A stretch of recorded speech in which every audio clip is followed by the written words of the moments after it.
할렐루야! 오늘은 세종을, 내일은 대한민국과 온 땅에 전도와 선교의 사명을 감당하는 세종순복음 드림교회입니다.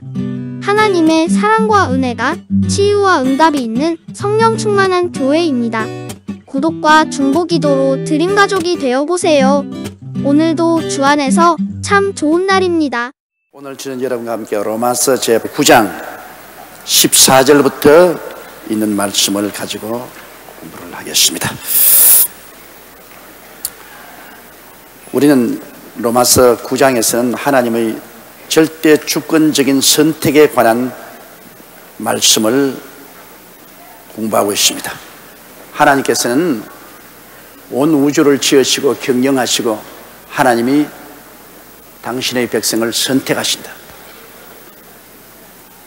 그 하나님의 선택하시는 주권은 아무도 간섭할 수 없다는 것을 성경은 말하고 있습니다.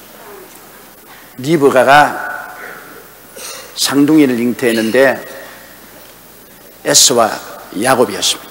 근데 그들이 태어나기도 전에 무슨 선이나 악을 행하기도 전에 이미 주님은 말씀하기를 나는 야곱을 사랑하고 에서를 미워했다, 그렇게 말씀하셨습니다. 그럼 왜 하나님께서 태어나기도 전에 무슨 선악을 행하기도 전에 그렇게 말씀을 하십니까? 그 불공평하지 않습니까? 그렇게 말할 사람도 있을지 모르겠습니다. 그러나 하나님은 모든 것을 미리 아시는 거로, 하나님의 아시는 지식에 입각해서 지극히 선하시고 자비하신 하나님의 선택에는 조금도 불공평이 없습니다. 그래서 하나님은 그러한 성품 중에서 야곱은 사랑하고 에서는 미워했는데 나중에 태어나서 그들의 삶을 보니까 우리가 하나님의 선택이 올바랐다는 것을 알 수 있어요. 왜냐? 야곱은 비록 꾀가 많고 교활해도 하나님을 두려워하고 섬기는 사람이고, 에서는 활달한 청년이요 미모의 남자요 건장한 사람이요 사냥을 좋아했지만은 하나님에 대한 관심이 전혀 없었습니다. 훗날에 보니까 왜 하나님께서 야곱을 사랑하고 에서를 미워하는지 우리가 이해할 수 있습니다. 하나님의 선택에는 결코 편벽됨이 없습니다. 하나님은 지극한 사랑과 긍휼을 가지고 계시고 모든 것을 미리 아시는 거로 하나님이 그 아는 지식에 의해서 모든 것을 예정하신 것이기 때문에 하나님의 선택에 대해서 우리가 공정하다, 불공평하다 그렇게 말할 수 있는 자격이 전혀 없습니다. 우리는 전적인 죄 가운데서 태어났고 죄 가운데 부패한 인생들로서 살았는데 우리의 부패한 지혜나 총명이나 지식으로 완전한 하나님의 지혜와 총명과 지식을 평론할 만한 자격이 없습니다. 평론하는 그 자체가 어리석은 것입니다. 우리 14절 읽어보십시다. 그런즉 우리가 무슨 말 하리요? 하나님께 불의가 있느냐? 그럴 수 없느니라. 바로 그 말인 것입니다. 하나님께 불의가 있느냐? 하나님이 왜 태어나기도 전에 벌써 야곱을 사랑하고 에서를 미워했다는데 그 하나님이 편벽되다고 하나님 불의하다고 말할 수가 있느냐? 그럴 수 없다는 것입니다. 하나님이 불의할 수도 없고 편벽될 수도 없고 완전한 지혜와 완전한 총명과 완전한 지식과 완전한 이지로서 하나님 판단하시는데 하나님 보고서 잘못했습니다, 불의합니다, 그렇게 손가락질 사람이 없는 것입니다. 하나님의 절대 주권적인 의지로서 하나님이 원하시는 대로 하시는 것입니다. 하나님이 나쁜 하나님이면 모르겠지만 하나님은 우주 가운데 가장 선하시고 온전히 자비와 긍휼이 충만하신 하나님이 하시는 일인데 우리가 할 말이 없죠. 불의가 있을 수가 없다. 15절에요. 내가 모세에게 이르시되 내가 긍휼히 여길 자를 긍휼히 여기고 불쌍히 여길 자를 불쌍히 여기리라 하셨으니, 그러므로 하나님께서 여기 모세에게 말씀하기를 내가란 말은 절대 주권자입니다. 있게도 하고 없게도 하시고 살리기도 하시고 죽이기도 하시고 하는 절대 주권자인 하나님께서 긍휼히 여길 자를 긍휼히 여기고, 하나님이 보셔서 이 사람은 긍휼을 받을 만한 자격이 있다고 하나님 판단하시니까 긍휼히 여길 자는 하나님이 긍휼히 여기시고, 또 불쌍히 여길 자는 하나님이 미리 아시는 거로 불쌍히 여기시는 것입니다. 긍휼히 여길 만한 사람은 하나님 벌써 만세전부터 알기 때문에 긍휼히 여기시고, 불쌍히 여길 자는 하나님이 알아서 불쌍히, 하나님 불의하게 행동하지 않는 것입니다. 긍휼히 여길 만한 사람을 하나님이 물리쳐버리고, 불쌍히 여길 만한 사람을 하나님께서 처벌하시는 그러한 불공평한 일을 하는 하나님이 아니시라는 것입니다. 절대 무사 공평하신 하나님이신 것입니다. 그러므로 16절 봅시다. 그런즉 원하는 자로 말미암음도 아니요 다른 박질하는 자로 말미암음도 아니요 오직 긍휼히 여기시는 하나님으로 말미암습니다. 그러므로 우리 인간 편에서 선택할 수 있는 자유가 없다는 것입니다. 우리 인간 편에서 내가 천국 백성이 되고 싶습니다. 난 천국 백성이 되어야지요. 그렇게 소원한다고 천국 백성이 되는 것도 아니고, 내가 선하고 착하고 의로운 일을 많이 해야지 하고 열심으로 노력하고 애쓴다고 해서 그 사람이 그렇게 되는 것도 아닙니다. 우리가 택함 받기를 소원한다고 해서 택해 주는 것도 아니고, 힘쓰고 애쓰고 선한 행위를 많이 하고 자비로운 일을 많이 하고 노력한다고 해서 택하는 것도 아닙니다. 우리를 택하는 것은 하나님이 미리 아시는 거로 하나님이 원하는 사람을 택하시는 것입니다. 하나님이 긍휼히 여길 자를 긍휼히 여기고 불쌍히 여길 자를 불쌍히 여기고 하나님 택한 것입니다. 우리가 17절요, 성경이 바로에게 이르시되 내가 이 일을 위하여 너를 세웠으니 곧 너로 말미암아 내 능력을 보이고 내 이름이 온 땅에 전파되게 하려 함이라. 출애굽기 9장 16절에 한 말인데, 하나님이 바로를 세우신 것은 하나님께서 바로에게 구원을 주시기 위해서 하나님이 세운 것이 아니라, 하나님의 작정은 애굽왕 바로를 세워서 그 마음을 하나님이 강팍하게 만들어가지고 그를 통해서 많은 기사와 이적을 나타내고 결국에는 홍해수까지 가르는 그런 역사를 하나님이 나타내기 위해서 바로를 하나님이 사용하는 그릇이었습니다. 선한 목적보다도 하나님의 영광을 나타내기 위한 그릇으로서 바로의 마음을 강팍하게 만들어요. 그러면 바로가 자꾸 하나님의 뜻을 거역하면 또 하나님이 그를 통해서 기적을 행하시고, 또 거역하면 또 그를 통해서 기적을 행하시고, 나중에는 이스라엘 백성을 잡으려고 뛰어오니 홍해수까지 오니까 하나님 그를 통해서 홍해수를 가르고 이스라엘을 건너가게 하고 그들은 다 홍해수에서 수장하는, 그래서 온 천하에 하나님의 영광을 나타내십니다. 바로 때문에 우리가 오늘 성경 읽으면 하나님께서 애굽에서 행한 그 많은 기적들을 볼 수 있습니다. 바로가 하나님 앞에 광팍하게 저항 안 했으면 이런 기적이 없지요. 하나님 시킨 대로 고분고분 이스라엘 백성을 내보내라. 예, 나가 다 나가. 참 들어봐. 그러면 하수를 변하여 피로 만들고 개구리가 하수에서 올라오고 먼지와 티끌로서 이와 벼룩이 되고 우박이 임하고 메뚜기가 오고, 그런 하나님의 조화무궁한 권능이 나타난 리가 없습니다. 그러나 하나님의 조화무궁한 권능을 온 역사에 나타내 보여주기 위해서 바로 왕을 강팍하게 해서 파괴적인 목적으로 사용한 것입니다.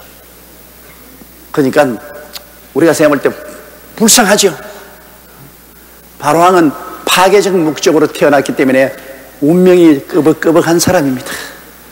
그래도 하나님께서 원하시니 하나님 원대로 하는 것이죠. 하나님께서 그릇 하나 만들어 가지고서 좋은 밥상에 얹을 그릇도 만들고, 또 그릇 하나 만들어서 그릇이 시험적으로 사용하기 위해서 탁 깨버릴 수도 있는 것입니다. 그렇잖아요. 하나님이 진을 가지고서 그릇 만들어서 좋은 밥상으로 쓸 수도 있고, 이게 강하냐 약하냐 알아보기 위해서 시험실에 가서 탁 깨버릴 수도 있는 것입니다. 그건 주인이 그렇게 하는데 그릇이 잔소리할 권한이 있습니까? 없죠. 하나님은 절대 주권자인 것입니다. 그러므로 하나님께서는 내가 이 일을 위하여 너를 세웠다.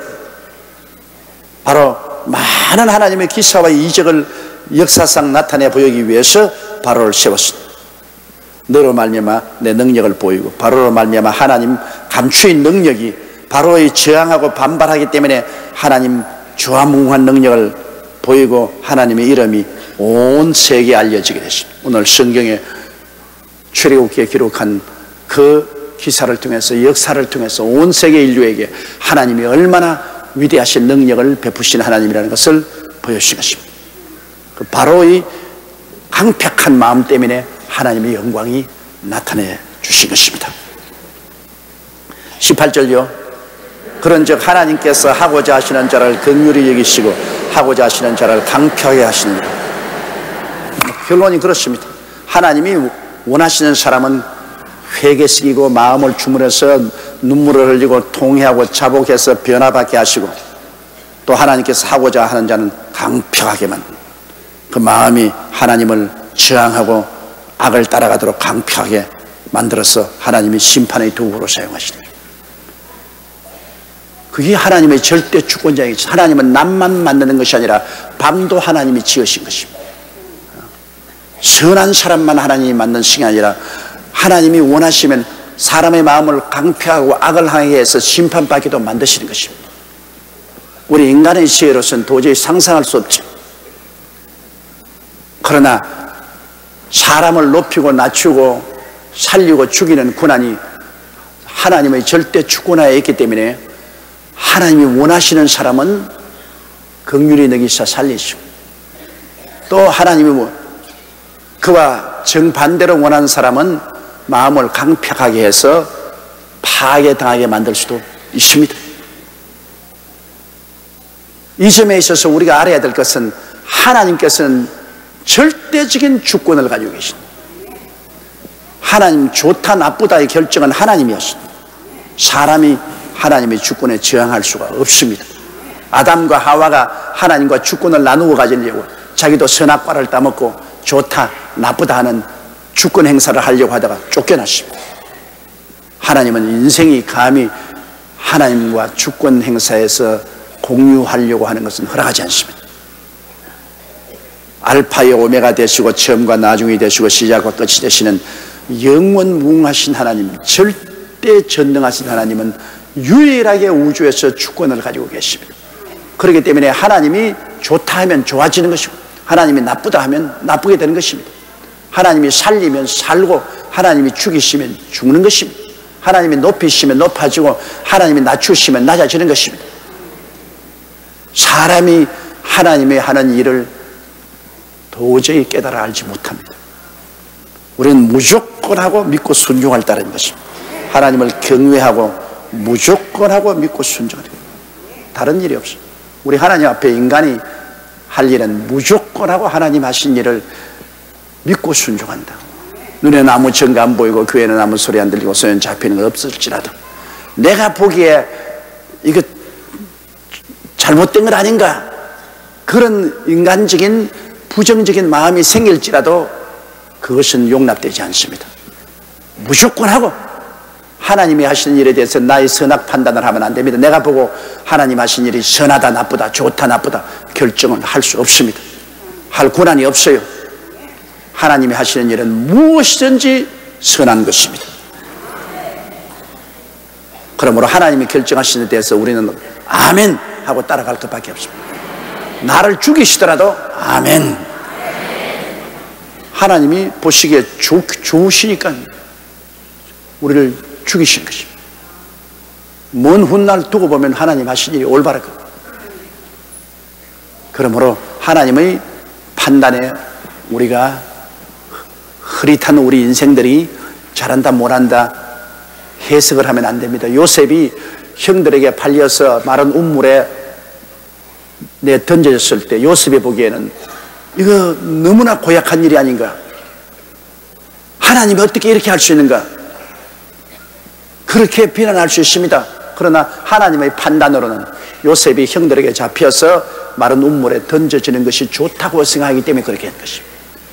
요셉이 아라비안 대상에게 팔려서 종이 되어서 애굽으로 끌려갈 때 요셉은 세상에 이럴 수가 있느냐, 내가 하나님을 사랑하고 경배하는데 나를 종으로 끌려가도록 내버려 뒀다니 이럴 수가 있느냐.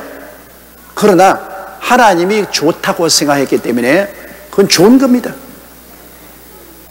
보디바르의 집에서 10년 동안 종살이하고 나중에 조금 살만할 때 그 아내의 스토킹 때문에 누명을 덮어쓰고 감옥에 들어갔을 때, 이럴 수가 있느냐?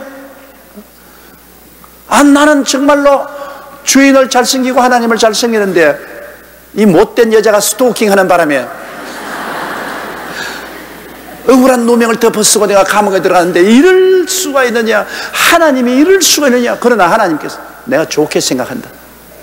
무슨 말합니까? 나중에 지나고 보니까 감옥에서 국무총리로 올라갔다. 끝장을 보니까 다 좋았구나. 종으로 우물 속에 빠진 것도, 종으로 팔려온 것도, 스토킹 당한 것도 다 좋았구나. 다 좋았구나. 모든 것이 합동하여 선을 이루었구나. 끝에 보니까 하나님 하신 일은 온전히 좋은 것밖에 없어요. 처음에 사람이 볼 때는 안 좋은 일이 많다고 평론했지만 그건 어리석기 짝이 없는 일이에요. 그러므로 하나님 믿고 의지하는 사람은 아예 선악 판단을 하지 말아야 돼요. 모든 일을 하나님 앞에 믿고 감사함으로 받아들여야 되는 것입니다.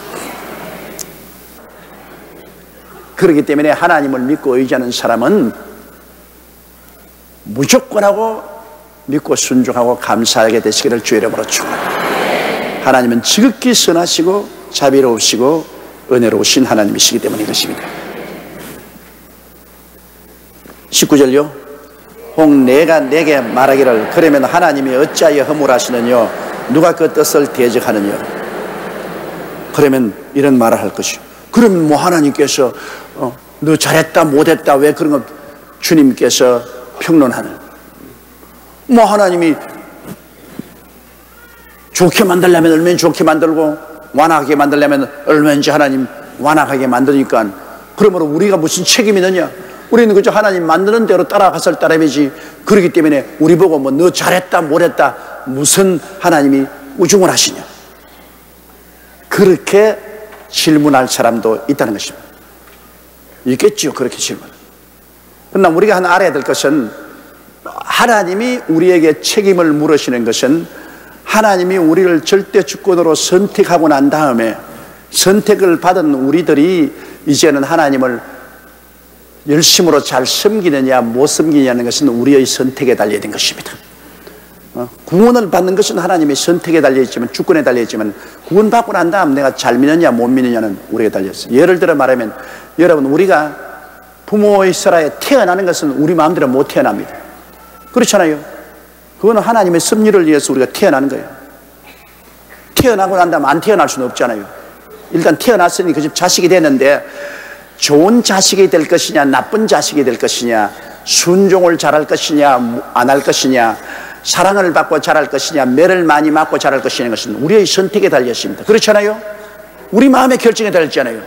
착한 자식이 되겠다고 결심하고 애먹이는 자식이 되겠다, 공부 잘하는 자식이 되겠다, 공부 못한 자식이 되겠다, 이것은 우리의 선택에 달렸습니다. 우리의 결정에 달렸어요. 그렇기 때문에 일단 태어나는 것은 우리 마음대로 못 태어나지만 태어나서 자라는 과정에서 우리의 행동에 대해서는 우리가 책임져야 돼요. 그러니까 하나님은 선택은 하나님이 절대 주권으로 선택하는 겁니다. 하나님 선택하고 다른 선택 안 하고 그건 우리가 뭐 말할 필요 없어요. 일찍 선택당하고 난 다음에 그 다음 우리가 어떻게 하나님을 믿고 순종하셔 할 것이라는 것은 우리의 책임에 달렸어. 우리가 하나님께 사랑받고 자랄 수 있고 하나님께 매를 맞고 징계를 받고 자랄 수도 있어. 그것은 우리가 그 때문에 늘 회개하고 기도하고 말씀을 읽고 주의 뜻을 알아서 주님 중심으로 살려고 애를 쓰는 것입니다. 이렇기 때문에 하나님의 선택 의지에 대해서 우리가 허물할 수는 없습니다. 내가 내게 말하기를 그러면 하나님이 어찌하여 허물하느냐? 누가 그의 뜻을 대적하느냐? 그렇게 말한 사람은 어리석은 사람입니다. 그러면 20절 보십니다. 이 사람아 내가 네게 감히 하나님을 힐문하느냐? 지음을 받은 물건이 지은 자에게 어찌 나를 이같이 만들었냐 말하겠느냐? 성령께서는 하나님의 주권에 대해서 질문하는 사람에게 단호하게 대답합니다. 하나님이 불공평하지 않느냐? 왜 어떤 사람은 택하시고 어떤 사람은 택하지 아니하고, 뭐 어떤 사람은 아무 좋은 일을 해도 택함 못 받고 나쁜 일을 한 사람도 하나님 택해 주시고 하나님 불공평하지 않느냐. 그러니까 성령께서 대답하는 것은 야 네가 뭐야 금방지게 이 사람아 내가 네기에 감히 하나님을 힐문하니 하나님 하신 일을 두고 네가 뭐 왈가왈부 선악을 판단하니 시험을 받은 물건이 지은 자에게 어찌 나를 이같이 만들었냐 말하겠뇨.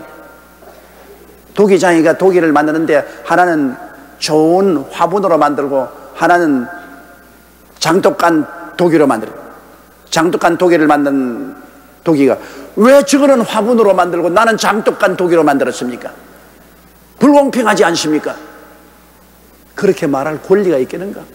없습니다. 다 같은 진흙인데 진흙을 도기장이가 하나는 자기가 원하기 때문에 좋은 화병으로 만들고 하나는 또 자기가 원하는 대로 장독강 장단지로 만들었다. 그거는 만드는 도기장의 뜻에 달렸지 그 만듦을 받은 도기가 큰 소리 할 것 없어요.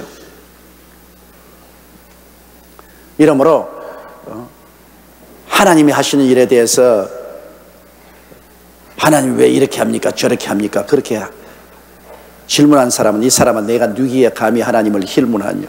시험을 받은 물건이 지은 자에게 어찌 나를 이같이 만들었냐 하겠느냐.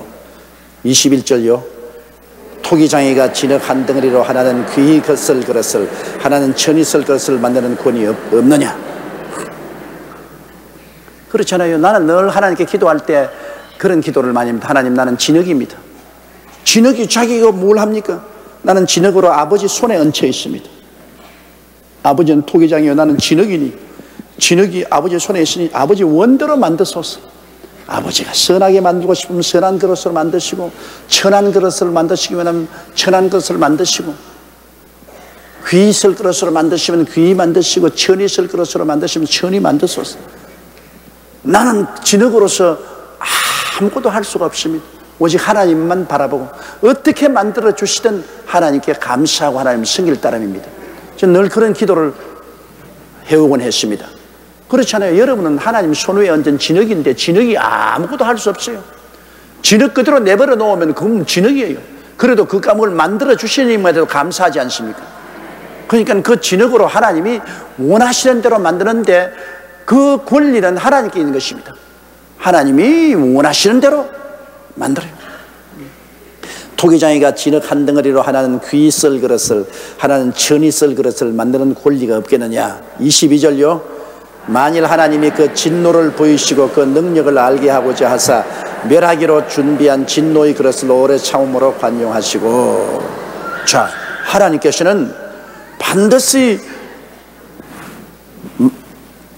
하늘나라의 영광과 그 귀한 것을 주려고 택하는 하나님만은 아닌 것입니다. 하나님이 성을 내시면 얼마나 무섭다.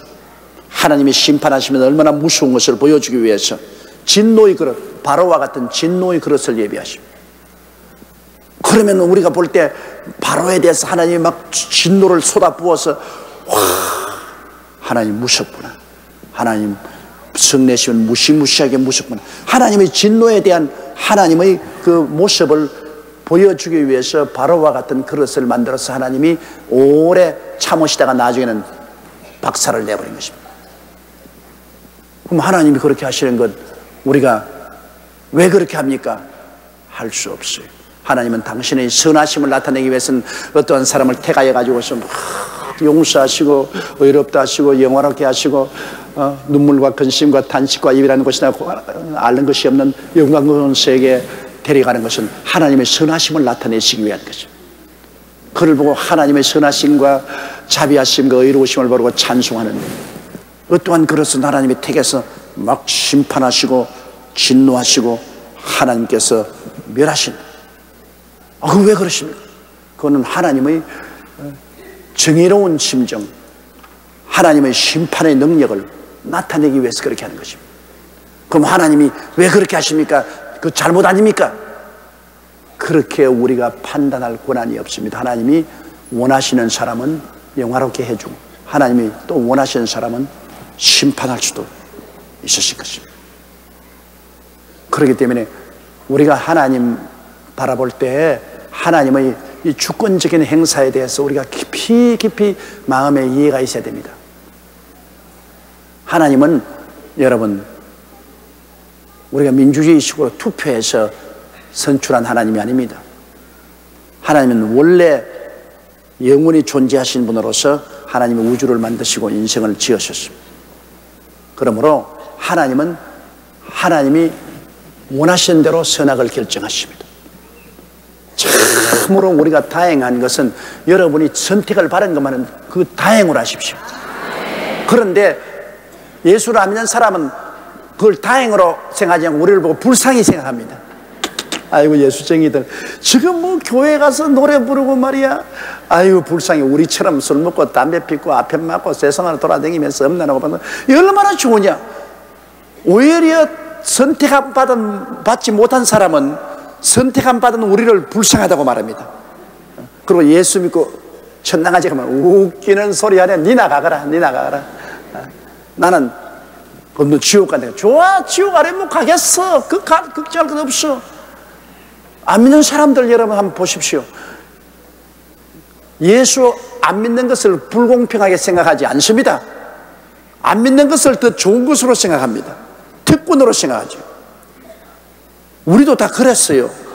그런 아주 비극적인 인생이었는데 하나님이 우리 눈을 열어서 우리를 택해서 믿는 사람이 되어서 천국 가게 만들어 주신 것입니다. 그러니까 이 하나님의 자비와 긍휼에 대해서 우리가 너무나 감사하죠. 하나님이 특별한 역사가 아니었으면 우리도 다 안 믿는 사람과 똑같은 사람이죠. 예수 믿는 것 오히려 불쌍히 느끼고 안 믿는 것 좋게 느끼고, 그러니까 불공평하다고 말 안 해요. 그분들 우리 왜 예수 믿게 안 했냐, 그에 대해서 불공평하게 생각 안 해요. 그러나 그런 우리들을 하나님이 택해 주셔서 구원을 해 주신 하나님이 그 선택의 권리에 대해서, 권능에 대해서 감사해야 하죠. 23절요. 또한 영광 받기로 예비하신 긍휼의 그릇에 대하여 그 영광의 부여함을 알게 하시더라도 무슨 말하리요. 하나님이 여러분처럼 영광 받을 거로 예비한 긍휼의 그릇입니다. 여러분은 하나님의 영광을 받을 긍휼의 그릇으로 택해서 예수 믿게 해서 나중에 하늘 아래로 가서 하나님의 영광의 부유하심을 막 퍼부어 주는 거예요. 도저히 우리가 감당하지 못해서 입을 딱 벌리고 이럴 수가 있느냐. 왜? 이 육의 몸이 신령한 몸으로, 이 추한 몸이 영광스러운 몸으로, 이 약한 몸이 강한 몸으로, 이 늙은 몸이 젊은 몸으로 그리스도의 형상을 닮아서 올라가서 황금 보석집 12진주문이 있는 곳에 눈물과 근심과 탄식과 이별하는 것이나 공하는 것이나 앓는 것이 없는 곳에 온 우주를 상속으로 받아 영원히 사는데, 옛날 세상에 살 때는 배추밭에 푸른 애벌레처럼 꿈틀꿈틀하다가 천당에는 아름다운 나비가 돼서 팔랑팔랑 야, 이거 이럴 수가 있냐. 이거 꿈이냐 생시야. 도대체 내 팔자가 우짜다가 이렇게 됐냐. 그렇게 하나님이 만들어 주신들 우리가 하나님 보고 불공평하다고 말할 게 있느냐? 없습니다. 하나님이 원하는 사람은 그렇게 영광을 주시고, 또 하나님이 원하는 사람은 심판의 그릇으로 만들어서 하나님이 파괴해버리죠. 버리버려. 택하는 것이나 버리는 것은 하나님이다. 원래 다 버림받은 존재예요. 그러니까 원래 버림받은 것 중에 얼마간을 하나님 택해 주셨으니까 택해 주셔서 감사할 일이지 뭐 불공평하다고 말할 건 없습니다. 왜? 원래 공평하게 다 버림받은 우리들입니다. 공평하게 버림받아요. 아무 할 말이 없어요. 우리 다 죄인이니까. 그런데 그 공평하게 버림받을 사람 중에 얼마를 택해 주신 것, 그건 뭐 하나님 주권인데 하나님께 감사할 일이지 불평한 일은 없는 것입니다. 그 얼마간 선택한 사람 중에 여러분이 포함되었다는 그것만 해도 꿈 같은 일이야. 꿈 같은 일이야. 그럼 우리 전도할 것 없지 않냐? 하나님이 택한 사람은, 하나님께서 택함받은 사람은 우리의 전도를 통해서 부르신다, 그 말인 것입니다. 우리가 예수를 전도하고 그래서 하나님 택한 사람은 그게 알려져요. 아, 저거 날 부르네이다. 하나님 출석부에서 날 부른다. 그거 나와요. 그러나 하나님이 택하지 않은 사람은 아무리 불러도 나하고 상관없다. 그건 내 이름 아니다. 나 대답 안 한다. 그거는 하나님이 안 되겠다. 택함받은 사람은 우리가 전도의 부름을 통해서 간절히 기도하고 부를 때 대답하는 것입니다. 누가 하나님의 부르심을 받는지 모르기 때문에 우리는 만천하에 가서 전도하는 겁니다. 하나님이 그렇게 하라고 하시죠. 만천하에 가서 너가 부르시려면 너 설교를 듣고 내가 택한 사람은 내가 그때 부르겠다. 그러니까 해야죠. 열심히 전도해야죠. 산이나 들이나 시장터에 가서 열심히 찾아야죠.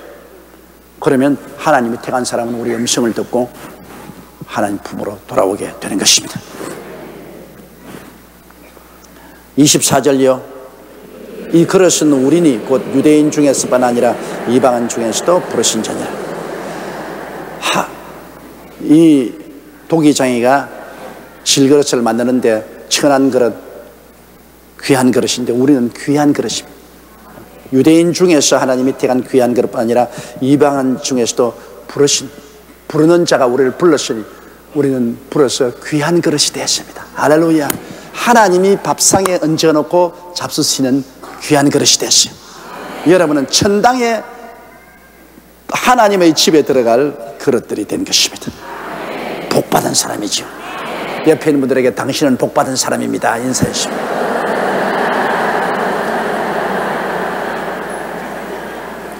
지금은 그렇게 말하면서도 시큰둥한 사람이 있는데 여러분 좀 있어 보세요. 며칠 후 우리 주님이 강림하실 때 여러분은 얼마나 복받은 사람인 것을 그때는 알게 돼요. 여러분은 행위롭습니까? 아니요. 잘났습니까? 아니요. 공로롭니까? 아니요. 절대 아니요. 그러면 어떻게? 하나님이 불러주셨기 때문에 영세토록 하나님 아버지와 예수께 우리 감사할 것밖에 없어요. 그게 뭐 어깨 으쓱하고서 목 내밀 거리가 전혀 없는 것입니다. 25절요. 호세아의 글에도 이르기를 내가 내 백성 아닌 자를 내 백성이라 사랑치 아니한 자를 사랑한 자라 부르리라. 보십시오. 호세아에 주님께서 말씀하시는 내가 내 백성 아닌 자를 내 백성이라 사랑치 아니한 자를 사랑한 자라고 부르리라. 불러야 대답을 하죠. 부르지도 않는데 대답을 할 수 없죠. 그렇잖아요. 아무도 안 부르는데 내가 어떻게 대답을 해요? 하나님이 부르시니까 대답하는데 하나님 백성 유대인 이스라엘 백성들이 하나님을 반역했지 않습니까? 그러니까 하나님 백성 아닌 자를 하나님이 내 백성이라 부르시고 원래는 하나님이 사랑하지 아니한 자를 나의 사랑한 자라고 부르십니다. 내 백성아 내 사랑하는 자여 이리 오너라 부르시니까 우리가 예! 하고 왔죠. 그럼 우리는 유대인도 아닌데 아브라함과 이삭과 야곱의 자손도 아닌데 이방인 우리들을 옛날에는 하나님이 미워하는 백성 이방은 하나님께서 안 택한 백성이었는데 우리 하나님께서 때가 오면 하나님 뜻 가운데서 우리를 보고 넌 내 백성이다. 넌 내 사랑하는 자다. 오너라 불러주시니까 우리가 왔죠. 하나님 안 불러주시면 우리는 못 왔죠. 불러주시는 하나님이 얼마나 감사합니까? 하나님이 부르심을 받고도 응답을 안 하면 그는 귀하고 귀한 찬스를 잃어버린 것이죠. 하나님의 부르심을 받고 여러분은 남았으니 귀하고 귀한 것이 아닙니까? 26절요. 너희는 내 백성이 아니라 한 그곳에서 저희가 살아계신 하나님의 아들이라 부름을 얻으리라 함과 같으니라. 27절요. 또 이새야가 이스라엘에 관하여 외치되 이스라엘 뭇 자손의 수가 비록 바다의 모래 같을지라도 남은 자만 구원을 얻으리라. 이스라엘 백성이 바다 모래같이 수가 많다. 그러나 이스라엘 백성들이 전부 우상을 섬기고 하나님을 반역하고 나가지 않습니까? 엘리야가 뭐라고 했습니까? 엘리야가 모든 아합이 야훼를 섬기는 사람을 다 잡아 죽이고 나 혼자 남았다 그랬습니다. 이스라엘 중에 나 혼자 남았다. 그러나 나중에 주님께서 호렙산 굴에서 말하기를 내가 바알의 무릎을 꿇지 않는 7,000명을 예비해 놓았다고 하셨습니다. 엘리야 보기에는 자기만 남은 줄 알았는데 하나님이 직접 선택해서 바알의 무릎을 꿇지 않은 사람 7,000명을 예비해 놓았다. 하나님 선택이죠. 그건 스스로 된 것 아니죠.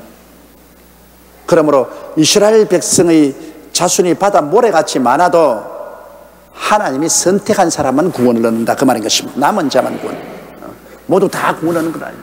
하나님이 선택한 사람만 구원을 얻는다. 28절요. 주께서 땅 위에서 그 말씀을 이루사 필하시고 끝내시리라 하시니라. 하나님이 예언하신 모든 말씀을 이 땅 위에서 다 이루시고 필하시고 끝내실 때, 그때 보면 이 세상 인류가 뭐 60억이다 70억이다 해도 하나님이 선택한 남은 자만 구원받지 모두 다 구원은 받지 않은 거죠. 하나님이 땡 하고 종을 칠 때 보면은 하나님이 선택한 사람만 잘 이끌어라 세상아 나는 가노라고 올라가고, 하나님이 부르시지 않은 사람은 그냥 남는 겁니다.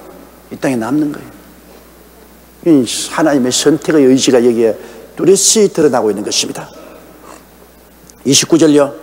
또한 이사야가 미리 말한 바 만일 만군의 주께서 우리에게 씨를 남겨두지 아니하시면 우리가 소돔과 같이 되고 고모라와 같이 되으라 하면다. 하나님께서 우리에게 씨를 남겨둔, 스스로 씨로서 남는 거 아닙니다. 하나님이 이스라엘 중에서 그래도 종자 씨앗으로 선택해서 안 남겨주었으면 모두 다 바알과 아세라 우상을 섬기고 소돔 고모라 같이 멸하고 말았을 것입니다. 그러나 하나님 불쌍히 여기사 이스라엘이 모두 다 우상 숭배를 하고 소돔과 나갈 때 그 중에 얼마가는 씨로서 하나님이 강제로 택해. 너는 내 백성, 너는 절대로 우상 섬기지 못한다. 너는 하지 마라. 넌 내 백성. 하나님이 택해서 특별히 씨를 남겨 놓아주지 아니했었으면 소돔 고모라 같이 이스라엘이 다 멸망받았을 것이라. 여기에서 하나님이 선택한다는 뜻을 분명히 우리에게 보여주고 있는 것입니다. 그러면 우리 9장 마쳐버리십시다. 30절요. 그런즉 우리가 무슨 말 하리요? 의를 쫓지 아니한 이방인들이 의를 얻었으니 곧 믿음에서 난 의요. 자, 우리는 하나님께로부터 십계명도 받지 않았습니다. 하나님 법도 몰라요. 그래서 우리가 계명을 지키려고 애를 쓴 것도 없고, 우리는 하나님 명하신 제사의식을 행하려고 하지도 않았습니다. 우리는 법도 없고 제사의식도 없이 그냥 들풀처럼 자랐어요. 그런즉 무슨 말 하리요? 의를 쫓지 않은 이방인의 의를 우리는 얻었으니. 그런데 우리가 의롭게 되었어요. 도대체 이스라엘 백성은 의롭게 되는 율법을 받고 제사의식을 받아도 의롭게 못 되는데, 우리는 율법도 없고 제사의식도 없고 들풀처럼 살아가는 우리들이 어떻게 의인이 되느냐? 그것은 하나님이 예수님을 보내셔서 십자가에 못 박여 몸짓고 피 흘려서 우리의 죄를 다 용서하시고 사하신 그 하나님의 진리를 믿으라고 부르실 때 믿었기 때문인 것입니다. 믿음으로 우리는 의롭게 됐어요. 율법으로서 의롭다함을 이스라엘 백성은 얻지 못했는데, 우리는 하나님께서 이제는 예수님을 믿음으로 의롭다함을 얻으라고 작정하시고 우리를 불러셔서 믿으라고 하는데, 우리는 믿었거든요. 예수를 믿었기 때문에 그 보배로운 피로 용서와 의를 얻었습니다. 율법을 따라가지도 않았는데 믿음으로 의롭다함을 얻었으니 그게 참 기가 막힌 일이죠. 그러나 31절요. 의의 법을 쫓아간 이스라엘은 법에 이르지 못했니. 이스라엘은 하나님의 십계명하고 제사의 법률을 쫓아갔지만은 다 어겨버리고 말았. 하나님의 법을 다 어겨버렸으니까 오히려 죄인만 되었죠. 의의 법을 쫓다가 더 무시무시한 죄인만 되어버리고 구원을 못 받았어요. 그러니까 의의 법을 쫓아서 나가는 사람은 법을 다 어기고 구원을 못 받으니까 하나님이 또 한 다른 법을 세운 것이 바로 예수님인 것입니다. 인간이 행함으로 구원을 받을 수가 없기 때문에 믿음으로 구원받을 수 있도록 구약을 철폐하시고 새로운 언약을 만드신 것이 갈보리 십자가 언약입니다. 옛날에 주님이 주신 언약은 시내산 언약입니다. 시내산에서는 십계명을 주시고 그 다음 제사의식을 주셔서 이것을 지키면 살리라고 했는데 다 어겨버렸어요. 어겨버리니까 그 하나님과 인간과의 계약이 철폐되었습니다. 계약은 상호간 서로 맺는 것인데 철폐됐어요. 그래서 하나님이 이제 구약은 철폐하고 새로운 언약을 세운 것이 하나님의 아들 예수님이 오셔서 우리 대신하여 속죄 제물이 되시고 속건 제물이 되시고 그리고 번제가 되시고 화목 제물이 되시고 감사 제물이 되셔서 십자가에 몸지고 피 흘려 돌아가셔서 구약의 모든 제사 의식을 예수님이 그 희생으로 다 완성하신, 내가 다 이루었다. 그리고 하나님이 새로운 언약의 조건은 누구든지 저를 믿으면 멸망하지 않고 영생을 얻으리라. 그런데 유대인들은 안 믿거든요. 유대인들은 안 믿어요. 죽으라고 안 믿어요. 우리 이방인, 우리는 하나님 부르심을 받은 대로 믿는다 말입니다. 믿으니까 이제는 믿음으로 우리는 아무 법도 행하지 않고 제사의식도 행하지 않았는데 구원을 받게 된 것입니다. 하나님이 주권이죠. 하나님이 구약도 하나님이 세우셨다 실패하죠. 신약도 하나님이 세우셔서 이 길을 따라 오너라. 예수 믿는 길을 통해서 의롭다함을 얻는 것을 우리가 믿음으로 의롭다함을 얻게 된 것입니다. 32절요. 어찌 그리하니요 이는 저희가 믿음에 의지하지 않고 행위에 의지함이라 부딪힐 돌에 부딪혔느니라. 이제는 믿음으로 말미암아 의롭다함을 얻을 시대가 왔는데 그 시대를 이해하지 못하고 믿음으로 구원받는 의를 배반했습니다. 그러니까 버림받죠. 하나님이 정한 길을 거부하니까 버림받고 말지요. 그래서 33절에 보면 기록된 바 보라 내가 부딪히는 돌과 거치는 반석을 시온에 두노니 저를 믿는 자는 부끄러움을 당하지 아니하리라 같으니라. 이사야 28장 16절에 주님이 그렇게 말씀했는데 이게 부딪히는 돌과 거치는 반석은 누구냐? 예수님인 것입니다. 하나님이 이스라엘 백성이 다 율법을 지키지 않고 제사의식을 폐하고 하나님께 심판을 받아 풍지박산이 되고 구약이 철폐되었는데 이제 새로운 구원의 방법으로 예수님을 이 땅에 보냈는데 유대인들이 볼 때는 예수님은 부딪히는 돌과 거치는 반석이에요. 사람이 걸어가다가 여러분 돌에 걸리면 자빠지잖아요. 반석에 걸리면 넘어지잖아요. 그래가지고서 못 가고 그냥 병신이 되고 주저앉아 버릴 수도 있잖아요. 예수님을 하나님께서 부딪히는 돌과 거치는 반석으로 시온해 주었습니다. 예수님을 안 믿으면 그 돌에 부딪히는 거예요. 그 돌에 부딪혀 넘어지고 멸망당하는 거예요. 성경은 이 돌이 부딪히면 깨어지고 위에 떨어지면 가루가 되겠다 했습니다. 그 예수님 그리스도 우리는 믿음으로 말미암아 부딪히지도 아니하고 그러고 넘어지지도 않습니다. 우리는 그 반석 위에 올라타고 천당을 가는 것이죠. 그런데 예수 그리스도가 오매 유대인들에게는 부딪히는 돌과 거치는 반석이 되고 말은 믿는 자는 부끄러움을 당치 않지만 믿지 않은 자는 박살이 나게 되는 것입니다. 그래서 이 로마서 9장은 보면은 하나님의 선택 의지에 대해서 대단히 강하게 말씀하셨습니다. 하나님은 절대 주권을 가지고 하나님께서는 구원받을 자와 구원받지 않을 자 하나님 주권하에서 선택하신다는 것을 대단히 강조하고 있습니다. 여러분은 이미 그리스도의 신부로서 하나님이 예정하시고 선택하신 것입니다. 하나님의 예정과 선택은 변함이 없습니다. 하나님은 왔다 갔다 하지 않아요. 그러므로 여러분 착실한 신부로서의 믿음과 순종으로 복받은 사람이 되고 바람난 신부가 되어 매를 맞고 박살이 나지 않게 천당에 가더라도 화려한 옷을 입고 가야지 머리에 붕대 감고 팔이 부러져 가지고서 여기다가 걸치고 지팽이 짓고 그렇게 가는 여러분이 안 돼야 될 것 아닙니까? 모두 다 하나님께 영광 돌리며 사는 여러분 되시기를 주의 이름으로 축원합니다.